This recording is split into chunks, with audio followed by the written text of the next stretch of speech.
Hello friends, welcome back to my channel. Friends, आज की इस वीडियो में मधुबाला स्टाइल में कटोरी ब्लाउज की कटिंग और सिलाई करना सीखेंगे। इसे 36 साइज का बनाएंगे फ्रेंड्स, और पीछे से गला डीप रहेगा। आज की जो कटिंग है इतनी आसान है फ्रेंड्स कि अगर आप इस तरीके से कटिंग कर लेते हैं तो ब्लाउज सिलने में आपको बहुत ही आसानी रहेगी। चलिए शुरू करते हैं। यहाँ पे देखिए, हमने जो कपड़ा लिया है ये हमारा कपड़ा एकदम सिंपल है, और अस्तर हमने जो लिया है 80 सेंटीमीटर का लिया है। तो इसमें हमारी जो स्लीव है छोटी रहेगी। अगर आप स्लीव की लेंथ बढ़ाना चाहते हैं तो अस्तर को बढ़ा कर लीजिएगा।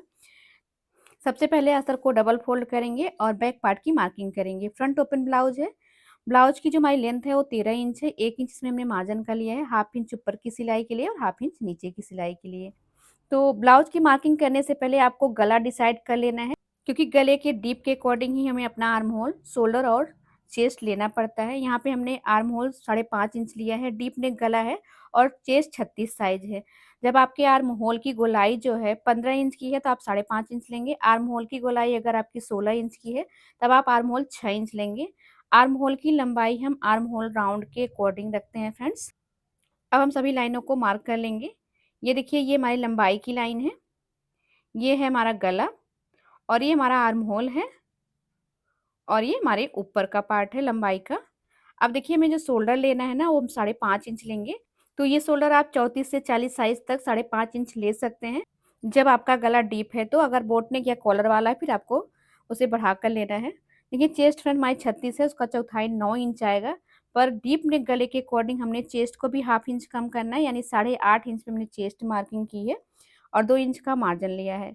कमर 29 है, उसका चौथाई हमने लिया है 7.25 इंच, और मार्जिन का हमने 2 इंच लिया है। देखिए, इसमें हमने टक्स के लिए बिल्कुल नहीं लिया है फ्रेंड्स। जब आपका गला डीप नेक हो ना तब आप पीछे की टक्स ना लगाएं। तो देखिए पीछे का पार्ट कितना फिट आता है, पर अगर आपकी हैवी बॉडी है तब तो आपको टक्स लगाना ही पड़ेगा। यहाँ पे हमने टक्स के लिए मार्जिन एक्स्ट्रा नहीं लिया है।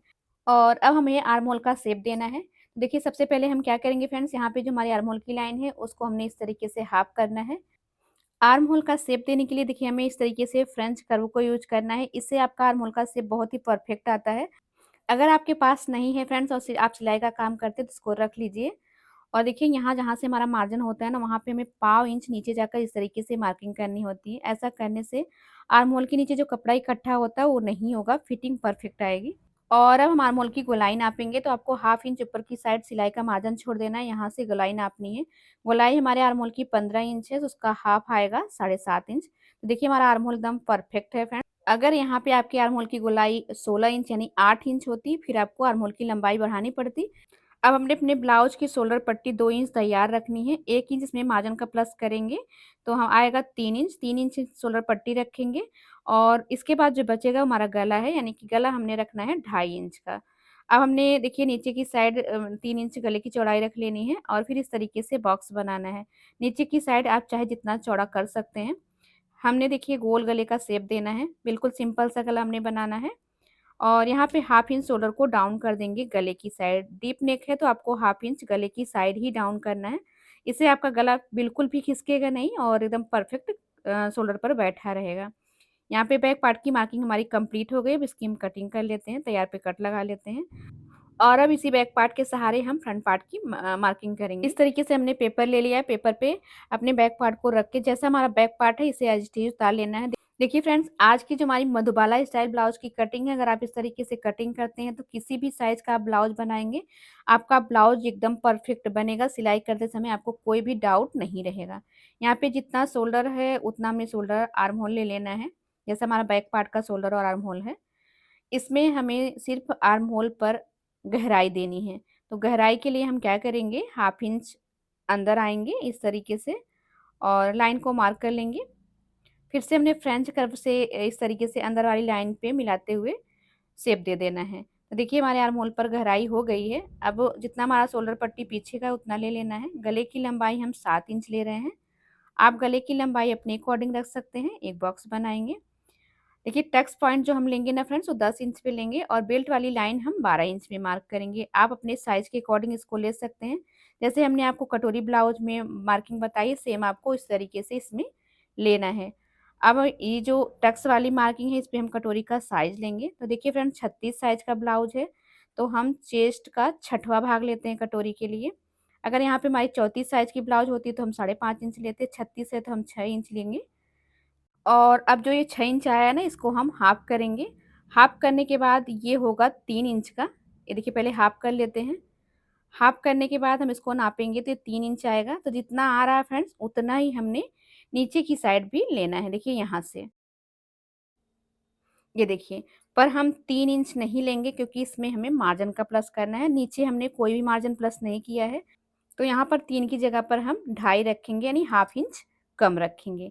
अब ये जो 2.5 इंच आया है, 2.5 इंच नाप करके इस तरीके से हम एक सर्कल बनाएँगे। और जो टक्स और बेल्ट के बीच की लाइन है ना, ये वाली, ये देखिए, इसको हम हाफ कर लेंगे। हाफ करने के बाद यहीं से हमने इसको मिला देना है शेप को। सेम इस तरीके से दूसरी साइड भी हम शेप बनाएँगे, क्योंकि ये हमारी कटोरी का शेप बन रहा है फ्रेंड्स। तो आप देख सकते हैं कि हमारा हाफ सर्कल बन गया है। अब हम एक चीज़ आपको क्लियर करते हैं फ्रेंड्स, यहाँ से जो आपका ब्लाउज़ का पार्ट है वो 3 इंच आया है, क्योंकि कटोरी का जो भी आपका साइज़ है उसको हाफ करके आपको लेना है। पर इसमें आपको मार्जिन का भी प्लस कर लेना है, इसलिए जितना आ रहा है उसमें से आप हाफ इंच कम करके शेप बनाएँगे। अगर आप इस चीज़ को क्लियर कर लेते हैं फ्रेंड्स, तो आप किसी भी साइज़ का ब्लाउज़ बनाएँगे ना, तो आपको कोई दिक्कत नहीं आएगी मधुबाला स्टाइल में। पर अगर आपको और अलग तरीके से सीखना है फ्रेंड्स, तो उसमें आप हर साइज़ का कटिंग नहीं कर सकते हैं। लेकिन अगर आप इस टाइप से सीख लेते हैं, तो आप हर साइज़ की कटिंग इस तरीके से कर सकते हैं। अब देखिए, हमने इस तरीके से ऊपर की साइड से शेप मिलाते हुए मधुबाला स्टाइल का शेप बना लेना है। तो आप देख सकते हैं कितनी आसानी से आपका शेप बन गया है। अब यहाँ से हम गले का शेप बनाएँगे। यहाँ पे आप अपने गले का शेप कोई भी बना सकते हैं। हमने देखिए स्वीट हार्ट शेप दिया है। आप चाहे तो पान गला भी बना सकते हैं, राउंड गला भी बना सकते हैं, जैसा आपको बनाना हो। अब देखिए, हमारा यहाँ पे मार्किंग कंप्लीट हो गया है। अब इसकी हम कटिंग कर लेते हैं। तो आज हमने जो आपको मधुबाला स्टाइल ब्लाउज़ की कटिंग बताई है फ्रेंड्स, एकदम कटोरी ब्लाउज़ के जैसी है और इसकी फिटिंग बहुत ही परफेक्ट आती है कटोरी ब्लाउज़ के जैसी। अगर आप इस तरीके से कटिंग करना सीख जाते हैं, तो आपका मधुबाला स्टाइल ब्लाउज़ एकदम परफेक्ट बनेगा, सिलने में भी कोई दिक्कत नहीं होगी। अब देखिए, हम इस कटोरी में शेप बना लेते हैं। तो जितनी हमारी कटोरी का साइज़ है, पहले उसको हाफ कर लेना है। ये देखिए, हाफ करने के बाद इस लाइन को हम नीचे तक मार्क करेंगे। इसमें हम 1 इंच की टक्स लगाएँगे। हम यहाँ पर 2 टक्स लगाएँगे फ्रेंड्स, इसलिए हमने टक्स की जो चौड़ाई है 1 इंच रखी है। अगर आपकी सिर्फ़ 1 इंच यही 1 टक्स लग रही है, तो आप इसकी चौड़ाई 1.5 इंच रखेंगे। इस चीज़ का आप ध्यान रखिएगा। तो जो हमारी टक्स होती है, जितनी लगती है उतने में डिवाइड हो जाती है। अगर आप सिंगल लगा रहे हैं, तो आप चौड़ी लगाएँगे। आप 2 टक्स लगा रहे हैं, तो उसको 2 में डिवाइड करेंगे। 3 लगा रहे हैं, तो 3 में डिवाइड करेंगे। तो आपको इस तरीके से टक्स को डिवाइड करके लगाना है। अब देखिए, हाफ इंच की टक्स हम यहाँ पर भी लगाएँगे। और अगर आप इसी में सब्यसाची का लुक देना चाहते हैं, तो आप इस तरीके से यहाँ पर भी एक मार्किंग करेंगे टक्स के लिए। तो ये आपको पहले ही क्लियर कर लेना है। देखिए, हमने यहाँ पर मार्किंग तो कर ली है, पर जब हम टक्स लगाएँगे तो ये जो कटोरी का साइज़ है छोटा हो जाएगा। हमें पूरी कंप्लीट इतने साइज़ की कटोरी चाहिए, तो इसके लिए हमें अलग से कपड़े पे इसे बढ़ाना पड़ेगा। तो यहाँ पे देखिए, गले का भी मार्क हम लगा लेते हैं, ताकि सिलते समय हमारा गला ऊपर-नीचे ना हो। तो हमने यहाँ पे देखिए अलग से पेपर ले लिया और थोड़ा-सा मार्जिन लेके हमने लाइन को मार्क कर लिया है। अब कटोरी का साइज़ हमारा 6 इंच था, हमने 1 इंच एक्स्ट्रा लिया, यानी 7 इंच लिया है। उसको हम इस तरीके से हाफ करेंगे। इसके बाद देखिए, हाफ करने के बाद हमारा आ रहा है 3.5 इंच। 3.5 इंच ही हम नीचे भी लेंगे। देखिए, आपको ऐसे ही बढ़ाना है। अगर आप इस तरीके से बढ़ाएँगे, तभी आपकी कटोरी का साइज़ परफेक्ट आएगा। करना आपको ऐसे ही है, बस आपका साइज़ जो हो उसके अकॉर्डिंग आप करेंगे। 1 इंच की टक्स लगाएँगे, जैसे हमने देखिए इस वाली कटोरी में लगाया था। तो 1 इंच की टक्स को हम मार्क कर लेते हैं। ये देखिए, अब हमारा जो 3.5 इंच देखिए नाप लेते हैं, जो 3.5 इंच आया था ना, इस तरीके से नाप करके हमें इसका एक गोला बनाना है। तो अभी हम हाफ गोला बना रहे हैं। इस तरीके से आपको नाप करके गोले को बनाना है। देखिए, बहुत ही आसानी से बन जाएगा, यहाँ पे कोई आपको प्रॉब्लम नहीं होगी। तो यहाँ पे 3.5 इंच इधर भी नाप लेंगे और इस लाइन तक इसको हम शेप देंगे। ये देखिए, तो आप देख सकते हैं फ्रेंड्स कि जैसे हमने इस वाली कटोरी में मार्किंग करी थी, सेम हमने इसमें भी करी है। इसमें सिर्फ हमने 1 इंच बढ़ा कर लिया है और जो कि हम टक्स लगाने वाले हैं। तो हमने 6 इंच की जगह पर 7 इंच लेके हाफ गोला बनाया है और अब हम 1 इंच और एक्स्ट्रा लेंगे, ये हमारे सिलाई का मार्जिन रहेगा। टक्स का हमें अलग से लेना है और सिलाई का अलग से, क्योंकि टक्स टक्स की सिलाई में जाएगा और ये जो है एक्स्ट्रा मार्जिन है, जब हम पार्ट में जॉइंट करेंगे उसमें जाएगा। तो आप देख सकते हैं हमने एक बराबर से मार्जिन ले लिया है 1 इंच का, इस तरीके से। तो आप अपने सिलाई के अकॉर्डिंग ही मार्जिन लीजिएगा। अब देखिए हमने अपनी ये वाली कटोरी उठा लेनी है और जो लाइन हमने मार्क करी है उसी लाइन से मिलाते हुए हमने इस कटोरी को रखना है और अपने गले का शेप उतार लेना है। और यहाँ गले के पास हम सिर्फ हाफ इंच एक्स्ट्रा लेंगे। पहले तो हमें गले के बराबर से इस शेप को पहले वाले मार्किंग में मिलाना है। फिर हमें थोड़ा-सा देखिए गले के पास हाफ इंच का मार्जिन लेना है, फिर उसको लाके शेप में मिला देना है। तो यहाँ पे हमारा शेप बन गया है। देखिए कितना ईज़ी तरीके से हमारा शेप बना है फ्रेंड्स।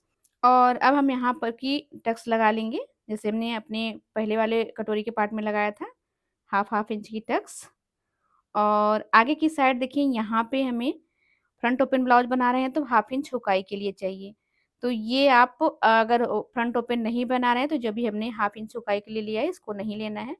बाकी जैसा हमने आपको बताया आपको इस तरीके से मार्किंग करनी है।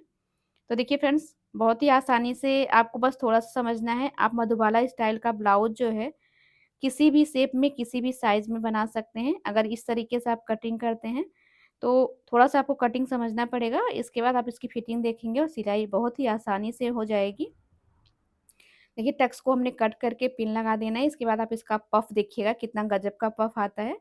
और जब इसको बना के आप पहनेंगे ना, तो फिटिंग देख के भी आप खुश हो जाएँगे। देखिए बहुत ही प्यारा हमारा कटोरी का पफ बना है, ये देख सकते हैं आप। ये देखिए, तो इस तरीके से आपको अपने मधुबाला स्टाइल ब्लाउज़ की कटिंग करनी है। कोई भी साइज़ है, आपका साइज़ एकदम परफेक्ट आने वाला है, कोई दिक्कत नहीं होगी। ये देखिए जितना हमारा मार्जिन है उतना सिलाई में जाएगा, कटोरी का शेप परफेक्ट आ जाएगा। तो यहाँ पे हम पिन निकाल लेंगे क्योंकि अभी हमें इसे इसकी कटिंग कपड़े पर करनी है। देखिए यहाँ से थोड़ा-सा हमारा टुकड़ा अलग हो गया है, तो आप ध्यान से मार्किंग करिएगा, टुकड़ा अलग नहीं होना चाहिए। तो हमारे मधुबाला स्टाइल ब्लाउज़ में बस यही 2 पार्ट कटिंग होता है फ्रेंड्स। अगर आप और कोई लुक देना चाहते हैं तो और शेप में भी आप इसको बना सकते हैं। अस्तर लिया है हमने और नीचे से भी लाइन मार्क कर ली है और हाफ इंच हुकाई की लाइन भी हमने मार्क कर ली है। इस पर अपना ये वाला पार्ट रखेंगे, देखिए इस तरीके से। और अब जैसा हमारा शेप है इसको हमने इसी तरीके से उतारना है। यहाँ से देखिए जहाँ से हमारा गला है ना, वहाँ से हमें मार्जिन लेना होगा तो पहले हम पूरा शेप उतार लेते हैं। जैसा है सेम ऐसे ही उतारना है। जहाँ से देखिए गला है यहाँ से हमें ज़्यादा नहीं बस 2 सूत भर का मार्जिन लेना है, क्योंकि हम आर्म होल की साइड मार्जिन नहीं ले सकते हैं। आर्म होल पे कोई टक्स नहीं लगेगी, अगर आर्म होल की साइड हमारा कपड़ा ज़्यादा हो जाएगा, फिर हमारी ब्लाउज़ का जो स्लीव है सही से बैठेगा नहीं और फिर फिटिंग खराब हो जाएगी। तो आपको ध्यान देना है, जब आर्म होल पर आपको कोई टक्स नहीं लगाना है, तो आर्म होल की साइड कपड़ा नहीं बढ़ाना है। तो अब हमने देखिए इस तरीके से अपनी कटोरी वाला मार्क भी उतार लेना है। जैसा कटोरी का मार्क है सेम ऐसे उतारना है, इसमें कुछ भी हमने बढ़ाना नहीं है क्योंकि सारी मार्किंग हमने एक्स्ट्रा लेके बढ़ा के करी हुई है। अब हम दोनों पार्ट को कट कर लेंगे। ये देखिए यहाँ का शेप हमने इस तरीके से मार्क कर लेना है, देख सकते हैं फ्रेंड। आई होप कि आपको कोई डाउट ना हो, अगर कोई डाउट है तो आप कमेंट बॉक्स में पूछ सकते हैं। ये देखिए।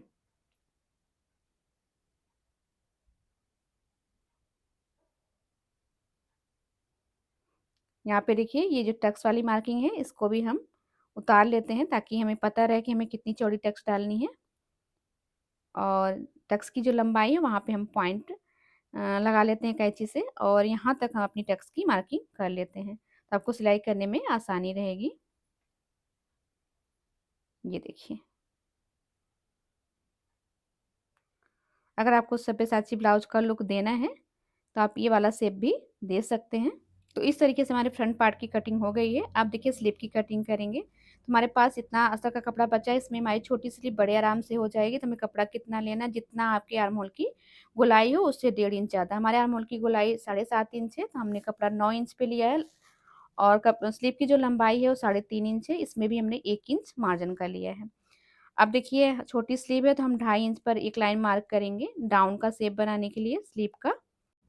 आप चाहे तो नीचे मार्जिन का छोड़ के ऊपर से शेप दे सकते हैं या फिर आप यहाँ से जितना आपके आर्म होल की गोलाई है नाप लेना है। हमारे आर्म होल की गोलाई 7.5 इंच है, तो 7.5 इंच में हम नाप लेंगे और यहाँ पे 1.5 इंच सीधा रखेंगे और फिर स्लीव का शेप दे देंगे।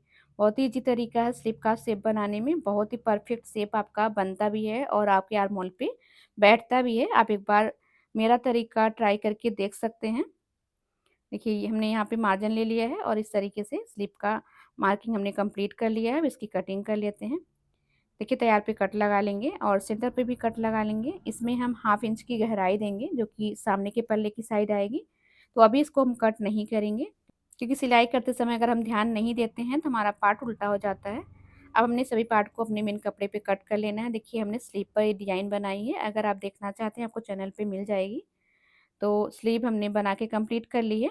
अब हम फ्रंट पार्ट की सिलाई करेंगे। तो सबसे पहले देखिए हम इसको पलटने वाले हैं। तो हमने कपड़े को सीधी साइड से रखा है, उसके ऊपर अपने अस्तर के शेप को रखना है और पिन लगा के इसे हमने अच्छे से सेट कर लिया है और जैसा हमने शेप बनाया था उसी के अकॉर्डिंग एक पैर के मार्जिन के बराबर सिलाई करी है। अब छोटे-छोटे कट्स लगाकर इसको पलट करके फिनिशिंग के साथ हम ऊपर से सिलाई लगा लेंगे।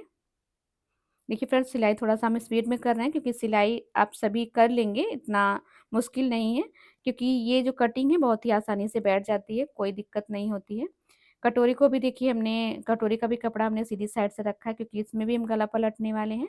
उसके ऊपर अस्तर को हमने आमने-सामने रखकर सिलाई करी है ताकि हमारा पार्ट उल्टा ना हो।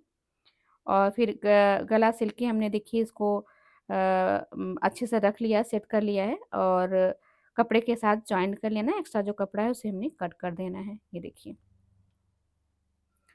अब इस तरीके से हमने दूसरा पार्ट भी तैयार कर लेना है। अब देखिए इसमें हम टक्स की सिलाई करेंगे। देखिए अगर आपको सब्यसाची का लुक देना है फ्रेंड्स तो ये चीज़ आपको क्लियर कर लेना है, यहाँ पे भी आपको टक्स लगाना है। तो हमें सब्यसाची का लुक हम नहीं बना रहे हैं, हम सिर्फ़ सिंपल मधुबाला स्टाइल यानी कटोरी के शेप में बनाएँगे।